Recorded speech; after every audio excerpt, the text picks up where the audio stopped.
La team, c'est Clément, j'espère que vous allez bien. Aujourd'hui, on se retrouve pour une vidéo full Lorcana avec des annonces exclusives, les amis. En tout cas, à l'heure où je tourne cette vidéo, je suis le seul et unique à avoir ces informations. On se retrouve tout de suite, mais avant, jingle, bang!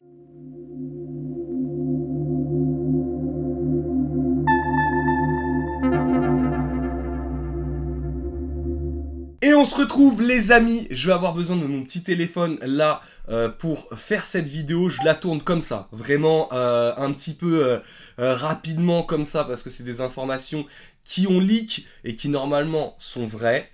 J'ai mis des petits guillemets quand même, mais a priori je sais d'où ça vient, c'est censé être vrai. Il y a plusieurs choses qui se passent déjà. La prochaine série qui sort fin février, début mars, Lorcana chapitre 3 qui sera début mars dans les grandes surfaces type Cultura, Fnac et autres, s'appellera Into the Inklands. On n'a pas encore lancé les précommandes sur le site cardcity.com, mais ça ne serait tardé les amis, donc restez un petit peu à l'affût, mais on attend vraiment le feu vert de Ravensburger et les allocations. Alors on va commencer avec une grosse photo. On avait entendu parler de location.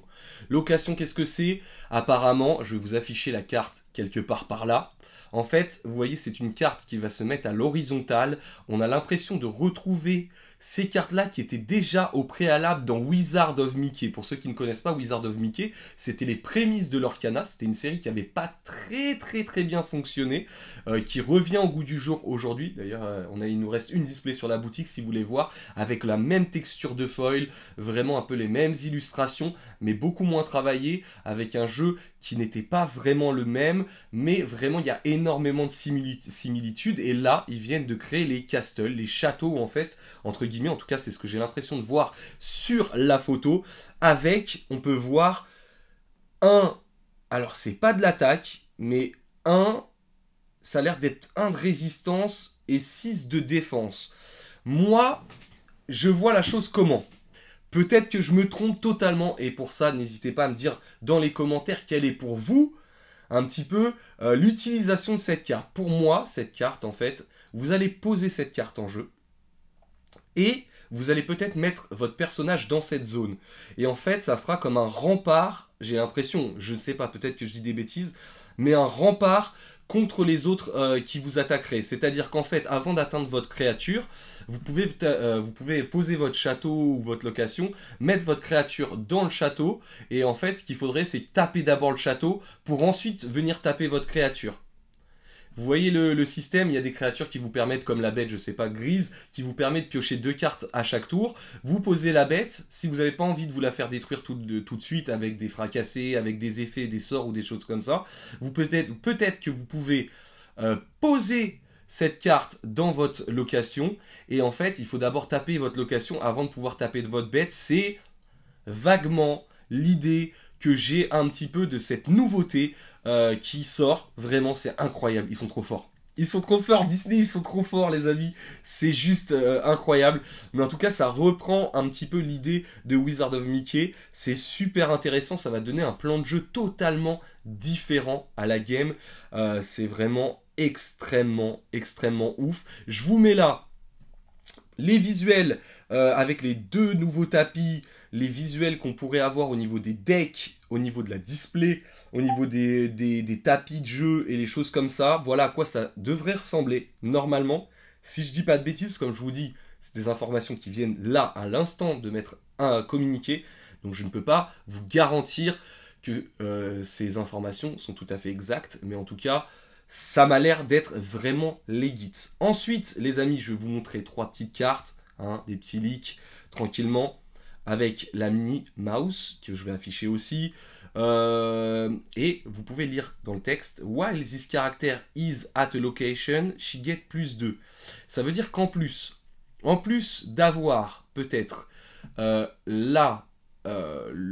castle, la location, en tout cas l'endroit où on peut peut-être mettre une créature, le fait d'être dans cet endroit permet peut-être de débloquer des capacités qui seront sur cette carte, notamment celle-là. C'est-à-dire que si elle est dans ce château, elle n'est pas attaquable, mais elle, Minnie Mouse, peut être attaquée, Et dans ce cas-là, elle gagne plus 2 en attaque et garde sa défense à 3 avec 1 de l'or, mais pour 1 et en plus ancrable, ça reste vraiment pas mal. Donc il y a toute une synergie qui va se mettre autour de cet effet, je pense. Ensuite, on va avoir le petit porcinet. Quand tu as 2 ou plus de personnages en jeu, le caractère, c'est-à-dire le personnage, gagne plus 2. Donc en jaune, pour 2 ancrables, une 2-2, ça se tue assez facilement. Hein, ça se tue assez facilement. Mais voilà, sachant que Lilo pour 1 faisait 2 de l'or, là on a une pour 2 qui pourrait potentiellement faire 3 de l'or, c'est-à-dire que on pourrait faire tour 1 une carte, tour 2 on ancre une autre carte, on peut mettre une lanterne ou quelque chose comme ça, et tour 2 tour 2 ou tour 3 on pourrait sortir une créa, donc une créature comme ça. Attends, moi je dis créature parce que voilà, je suis Magic, hein, qui pourrait l'aurait à 3, ce qui serait pas mal. Alors après, est-ce que on pourrait la mettre justement dans la location, enfin la location, je dis ça, mais l'endroit nécessaire pour la protéger, si c'est comme ça que ça fonctionne, je sais pas. Mais très intéressant, c'est donc une super rare, ok, super. Et pour finir, de leak le Peter Pan pour 4, une 3-3, once par tour. Alors une fois par tour, quand ce personnage bouge de la location, tu gagnes des lore égal à sa location. Les gars, c'est compliqué. J'attends vraiment toutes vos hypothèses dans la barre des commentaires. Je vais lire ça avec attention. Je pense que toute la communauté Lorcana va lire ça avec attention. Ça va donner naissance à pas mal de petites énigmes à résoudre. Donc c'est vraiment très sympa. Et la dernière nouvelle, c'est une nouvelle qui est sortie il y a quand même un peu de temps, les gars. Toujours pas confirmé, je le répète, par Ravensburger. Néanmoins, je vous mets là. C'est en fait du commandeur. Bon, voilà, on va pas se mentir, pour ceux qui connaissent Magic, Lorcana va faire du commandeur. Donc, on peut lire que on choisit un personnage doté du trait alter, donc shift en anglais, et il sera le shift leader. Donc, en soi, je pense que ce sera votre commandant. Donc, il y a énormément de choses à faire. Énormément de choses à faire avec les cartes alter.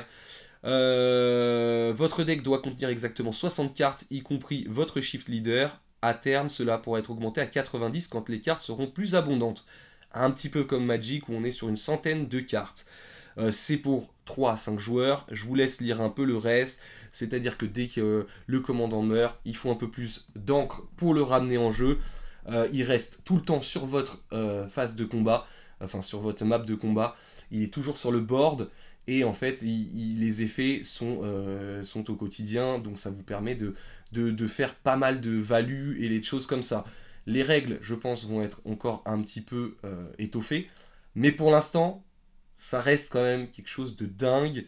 Pour moi, les amis, on va sortir le chapitre 3 en février-mars. Je pense que mai, juin, on va commencer à voir le circuit compétitif. Je pense, même si là, il y a des tournois extrêmement gros qui sont mis en place, c'était ce que la vision de Ravensburger, la vision de Disney, et c'est une très très bonne vision, c'est-à-dire rendre accessible le jeu à tous, dans un premier temps, ce qui est le cas aujourd'hui, mais vous pouvez quand même tryhard, et vous pouvez quand même faire des decks extrêmement puissants, je peux vous le dire, je fais des tournois quasiment tous les week-ends, donc vous pouvez quand même faire des decks très très puissants et petit à petit rajouter des choses qui vont complexifier le jeu. D'ailleurs, Ravensburger est déjà au chapitre 7, 8 déjà créé les amis, donc pas de problème là-dessus. Vous pouvez être sûr que là ils sont en avance. Ils sont clairement en avance, sauf pour le print.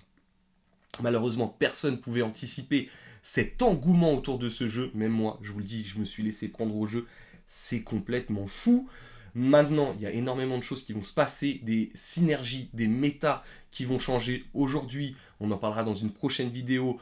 Amber Steel, violet améthyste, enfin violet rouge qui cartonne, bleu rouge qui cartonne. Voilà les 3 decks de la méta actuelle. Bien sûr, le chapitre 2 vient de sortir, ça fait pas longtemps qu'il est sorti. Mais voilà, on va s'attendre à plein de nouvelles choses. Je suis trop content. Les gars, en tout cas, si vous voulez ne rien rater, si vous voulez être informé de tout ce qui se passe vraiment abonnez-vous à cette chaîne. Vous étiez sur Card City, c'était Clément, prenez bien soin de vous. On se retrouve pour des nouvelles aventures. Big up!